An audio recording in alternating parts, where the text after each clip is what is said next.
So, kamusta po mga Streetwise? Ako po si Takero Miyamoto at welcome po sa aking munting channel. So, mga kababayan, mukhang napahamak ata lalo itong si Inday Lustay, si Sara Duterte, dito po sa pagbabago ng Supreme Court sa impeachment proceedings. So, ngayon po kasi, meron ng karapatan yung Committee on Justice ng Congress para busisiin yung bank accounts nga po ni Sara. So, dati wala naman atang ganyan dati, no? So, ngayon meron na ngayon. So, ayan na due process na sinasabi nila. So, by the way, ito. So, ito galing tong Philstar, So, sabi dito, VP bank accounts may be examined in impeach probe. Di ba? So, dito pa lang ata makakaalaman na, no? So, sabi dito, the House of Representatives may examine Vice President Sara Duterte's bank records as part of the impeachment proceedings. Di ba? House Deputy Speaker and La Union Representative Paulo Ortega said yesterday nothing that allegations of unexplained wealth and possible omission in her statement of asset, liabilities, and net worth cannot be ignored. So, alam nyo, ang nakakagulat talaga dito mga Streetwise, kung paano nababayaran ng pamilya Duterte si Nicholas Kaufman. Na alam naman po natin, na yung kaso po ni Digong sa ICC, wala naman pong aid galing ICC yun. So, ibig sabihin nun, pera mismo ng mga Duterte ang binaba nila kay Kaufman. So, doon pala nakakapagtaka na, Kayo mga Dides, hindi kayo nagtataka doon? Parang wala ba sa utak ninyo, na ay kailangan ko magtanong? Kasi parang may mali di ba? Paano nababayaran ng mga Duterte si Kaufman? Kung, di ba? Kung magkano labas sweldo ng Vice Presidente? 300,000, 300,000. O yung mayor, si Baste, 180,000. O si Pulong, magkano sweldo lang ni Pulong? 300,000 lang din ata, bilang congressman per month. Pero ang binabayaran po nila, dyan po kay Kaufman, hundreds of million of pesos per month. Parang di ba nagtataka doon? Kung mga Dides na to, mga tanga talaga to, So continue natin, sabi dito. Ortega described accusations raised in the fourth impeachment complaint as serious and disturbing, noting claims that certain bank accounts, properties, and significant cash movements were allegedly not fully reflected in Duterte's salin. O nga, bakit wala sa salin ng mga Duterte to? Ano to 2 billion pesos po ito. Pinag-usapan natin dito. Continue, Okay, sabi dito, he said, these matters must be reconciled with salin disclosures, particularly where as alleged sworn accounts of large cash transfers have allegedly been made. Tingnan nyo mga kababayan, Okay? May mga bank accounts nga po talaga na lumabas na nakapangalan talaga kay Digong at kay Sara. So, ang mga pumapasok na pera talaga doon, 2 billion of pesos, 2 billion pesos. Oo. Pero nakapagtaka nga dito, bakit wala sa salin nila? So, saan napunta yung pera? Di ba? Ako, kapag Dides ka talaga, wala ka talagang utak, di mo tatanungin yun O Dides ka kasi, ganun talaga, di ba? So, continue natin Ito. So, may report dito, Ito, panoorin muna natin to.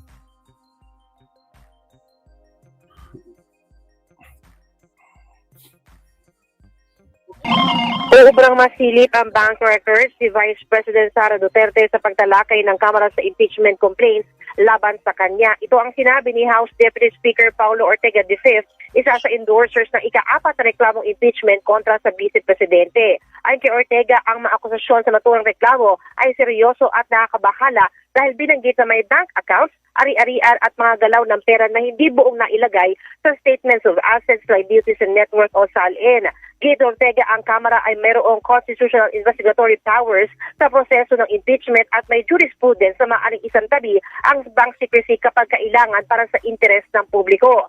Diin pa ng House Leader, hindi naman ito paghatol, kundi parte ng proseso at hindi umano babaliwalain ng Kamara kapag may masilip na malalaking cash transfers o mga red flag sa deklarasyon ng mga ari-arian. Yari ka dito, Sara. Yari ka dito. Kasi tandaan natin, yung mga politiko po kasi natin, nagtatago lagi yan sa bank secrecy law.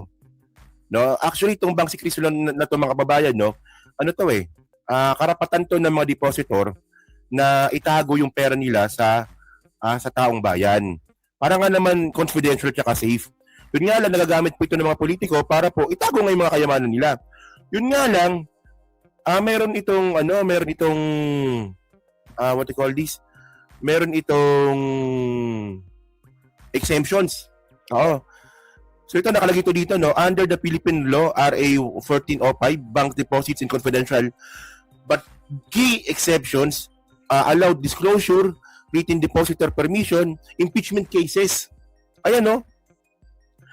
So ngayon, pwede mo buksan ng bangko ng isang tao, no, sa pamamagitan ng written consent, impeachment cases, bribery, dereliction of duty, litigation, no.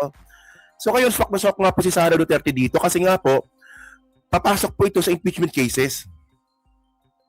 So ngayon, alam niyo, nakakatawa kay Sara, no? Sinagot niya po ito, itong allegation laban po sa kanya, no? Dito po sa mga bank accounts po na to. Pero as usual, ang sagot niya nga po dito, sagot po ng walang kwenta. Parang sumagot lang siya, pero walang sense. Ito, panoorin niyo to, Tinan niyo to.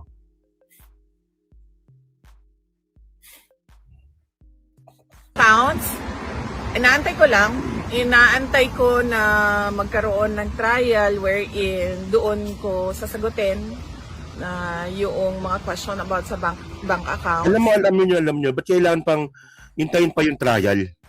No, kasi tatanong kasi dito taong bayan. Totoo ba yung nilabas si Trillanes na 2.4, tama ba? 2.4 billion pesos na bank accounts na galing daw di umano sa mga drug lord? Ano ba naman sabihin ni Sara, hindi totoo yun? So, kailangan pa talaga ng trial. Actually, sinabi niya na ito last year pa. Ayaw ko lang ngayon kung anong magiging dahilan niya na naman dito. So, malamang, ang sasabi niya dito, wala, politika lang yan kasi tatakbong presidente. Baka? Dahil sa ngayon naman, yun nga, illegal yung pagkuha nila na information with regard to bank accounts and wala akong obligasyon na sumagot sa kanila. Pero kung hindi matuloy yung impeachment, I will endeavor na umupo para sagutin yung mga allegations nila sa impeachment through the public. Ang gulo mo talaga sumagot, ang gulo mo. So last year niya pa interview yon.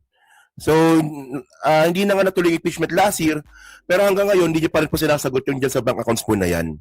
Kasi ito hindi kasi biro-birong pera yan mga kababayan eh. Saan ba yun? Magkano pera ba yan? Ano ba yun?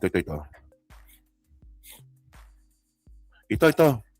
O, magkano yan? Total. Saan na ba yan? Ito. 2.4 billion nga, no? 2.4 billion. No, 2.4 billion po yung pumasok, no, sa bank accounts nga po ni Sara Duterte. Nakasama rin po yung pangalan nga po ni Digong. So ngayon, ang mangyayari ngayon dito mga babayan, no? Actually, kung natuloy yung impeachment last year, malamang maungkat din to sa Senate eh. Sa Senate pa lang maungkat. Yun nga lang, no, itong tanga-tanga Supreme Court, sa kakatanggol nila kay Sara, binigyan pa nila ng pagkakataon yung Congress ngayon na pag-usapan tuloy yung bank account si Sara habang nasa Congress pa lang. No? So, ano ko ba, no? Ayun talaga kasi, no? So, ayaw ko na lang ngayon mga kababayan, no, kapag ito, sumabit pa ito, ha? Kasi malamang, ang point natin dito, no, malamang, kapag itong impeachment ni Sara, matutuloy ulit, malamang gagawa na naman ng panibagong drama, itong mga abogado ni Sara na umakit ulit sa Supreme Court. No?